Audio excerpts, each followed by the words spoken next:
Jharkhand ATS को बड़ी सफलता हाथ लगी। एटीएस ने अलग अलग इलाकों में छापेमारी कर भारी मात्रा में हथियार और कारतूस जब्त किया है। बरामद हथियारों में लगभग 1 दर्जन से ज्यादा पिस्टल, 400 कारतूस शामिल है। ये हथियार नक्सलियों और अपराधियों को सप्लाई किए जा रहे थे। एटीएस ने इस पूरे मामले में बीएसएफ के एक जवान समेत 5 हथियार तस्करों को गिरफ्तार किया है। तो देखिए, एक बार फिर से एटीएस को कामयाबी मिली है और इस बार बीएसएफ का जवान निकला हथियार तस्करी का मास्टरमाइंड। 4 अन्य लोगों को इस मामले में गिरफ्तार किया गया और इनके पास से हथियार बरामद किए गए हैं। कई पिस्टल इनके पास से बरामद किए गए हैं। एक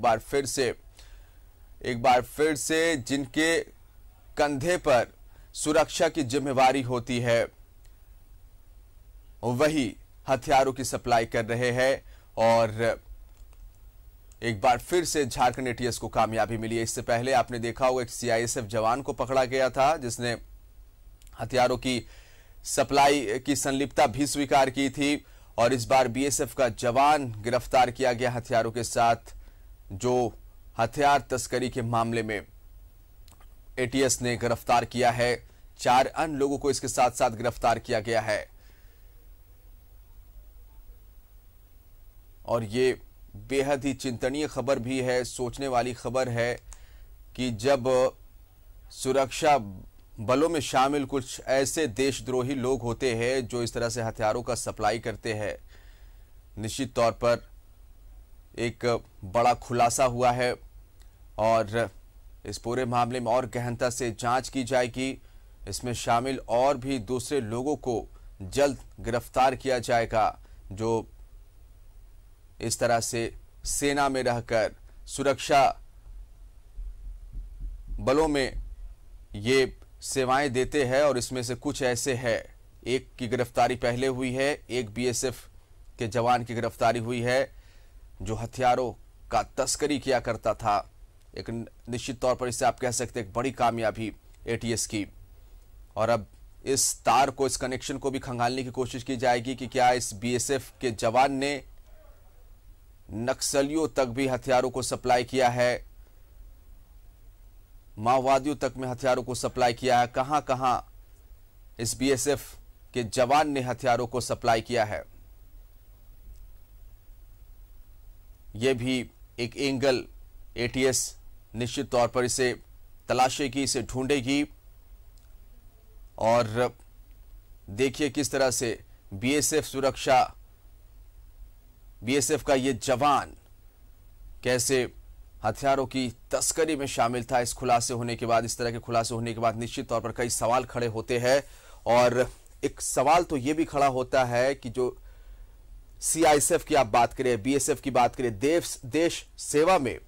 देश सेवा में योगदान देने के लिए जवान ज्वाइन करते हैं बीएसएफ, सीआईएसएफ, लेकिन इसमें से कुछ ऐसे हैं जो देशद्रोही वाला काम कर रहे हैं, देश को ही आघात पहुंचाने वाला काम कर रहे हैं और बहुत ही शातिराना तरीके से कि कोई शक इन पर ना करे, क्योंकि ये खुद बीएसएफ के जवान हैं, कोई शक ना करे इन पर, बहुत ही आराम से ये हथियारों की तस्करी कर लेते हैं।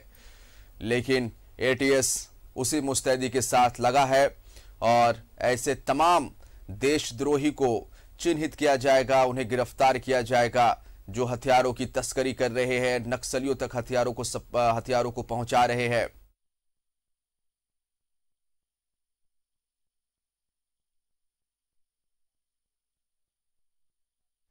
देखिए, झारखंड राज्य में जितने भी उग्रवादी संगठन हैं और संगठित आपराधिक जो गिरोह है उनके विरुद्ध ठोस कार्रवाई करने हेतु और उनके जो गिरोह के जितने सदस्य हैं उनके विरुद्ध कार्रवाई करने के लिए और उनको जो आर्म्स, एम्यूनिशन और अन्य जो इस तरीके की जो सप्लाई है वो सप्लाई चेन को डिटेक्ट करने के लिए और उसके विरुद्ध ठोस कार्रवाई करने हेतु पुलिस महानिदेशक झारखंड महोदय के द्वारा झारखंड एटीएस को एक विशेष अभियान में लगाया गया है और इस अभियान में झारखंड एटीएस के द्वारा लगातार इस पूरे नेटवर्क के विरुद्ध कार्रवाई की जा रही है, जो कि जो जितने भी संगठित आपराधिक गिरोह है और उसके अलावा जितनी उग्रवादी संगठन है वो संगठन, उनके बीच में जो भी नेक्सस है, उसके अलावा उनकी जो भी सप्लाई चेन्स है, उनके विरुद्ध एटीएस के द्वारा लगातार कार्रवाई की जा रही है।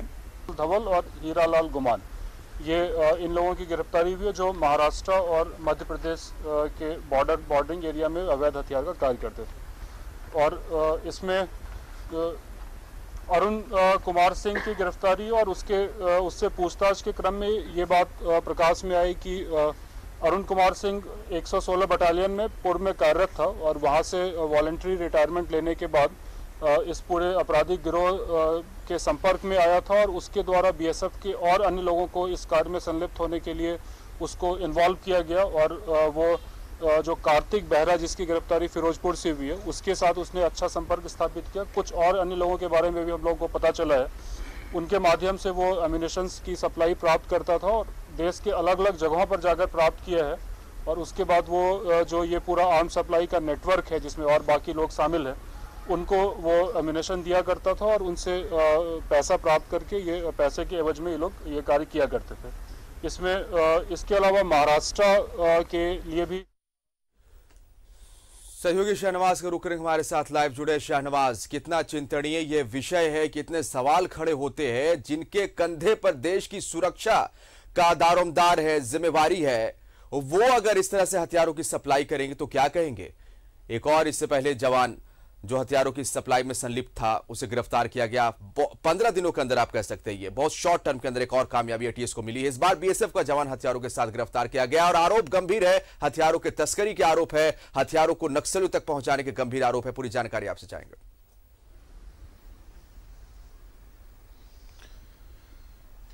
देखिए, पिछली बार जो अविनाश कुमार गिरफ्तार हुआ था, जो पुलवामा में पोस्टेड था और चार महीने से एब्सकॉन्डिंग था, अपनी ड्यूटी पर नहीं जा रहा था, ये जो पुराना लिंक था उससे ही इस कांड का लिंक मिला है। और अब जो अरुण कुमार सिंह पकड़ा गया है वो बीएसएफ से रिटायर्ड, वॉलंटरी रिटायरमेंट ले लिया था उसने। और 5 लोग इस नेटवर्क में पकड़े गए हैं। महाराष्ट्र के बुल्ढाना एक जगह है बुरहानपुर, वहां भी रेड किया है पुलिस ने, पंजाब में रेड किया है पुलिस ने। बिहार पुलिस के सहयोग से अरुण कुमार सिंह की गिरफ्तारी हुई है, जो एक बीएसएफ का रिटायर्ड कर्मी है। जो इस पूरे के पूरे इस आज की गिरफ्तारी का और आज की बरामदगी का पूरा सरगना है, वो उसका नाम अरुण कुमार सिंह है। और जहां तक सवाल रहा कि देश की सुरक्षा में लगे हुए लोगों का इस तरह से नक्सलियों और उग्रवादियों तक हथियार पहुंचाना, गोलियां पहुंचाना, ये अपने आप में एक बड़ी चिंता का विषय है। और झारखंड पुलिस ने लगातार 15 दिनों में 2 बार इस तरह की गिरफ्तारी की है और गैंग को बस्ट किया है। और जो पिछली बार गैंग पकड़ा गया था उसमें एक व्यक्ति तो अर्धसैनिक बलों से रिलेटेड था, बाकी जो 3 अन्य पकड़े गए थे वो सिविल लोग थे, जिसमें ठेकेदारी का पेशा जिनका था, जिनके पास पैसे होते हैं थोड़ी पूंजी लगाने के लिए, उनको प्रलोभन दिया गया था कि आपका जो ठेकेदारी का धंधा है उससे ज्यादा इसमें कमाई है, इतने पैसे लगाएं और इतने पाएं। क्योंकि 2 चीजें इसमें सुनिश्चित है, एक तो हथियार का भंडार जिनकी रक्षा में रहता है वो हथियार आसानी से चुरा सकते हैं, वो और जो खरीदार है वो भी सुनिश्चित है। नहीं तो सिर्फ पैसों के लिए पैसे भी प्रचुर मात्रा में, क्या सिर्फ पैसों के लिए ये अपने जमीर को गिरवी रख दे रहे हैं? क्या सिर्फ पैसे कमाने के लिए?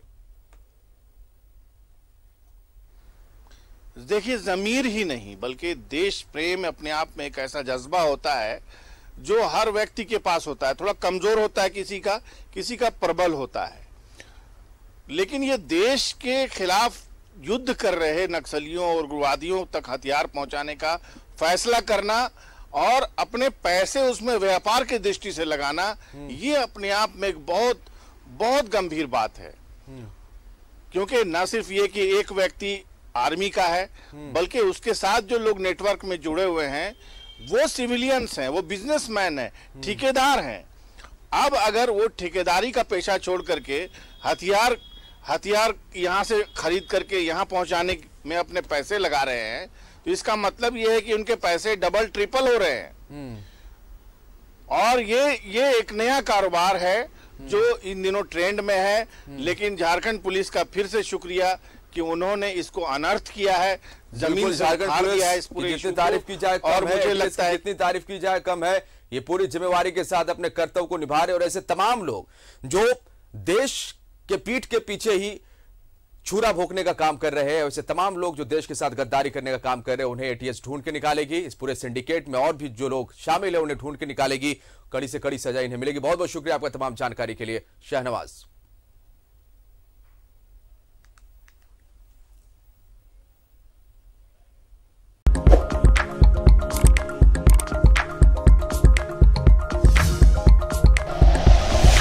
Like and share videos, subscribe करें हमारा चैनल और प्रेस करें बेल आइकॉन। न्यूज़ 11 भारत, सच है तो दिखेगा।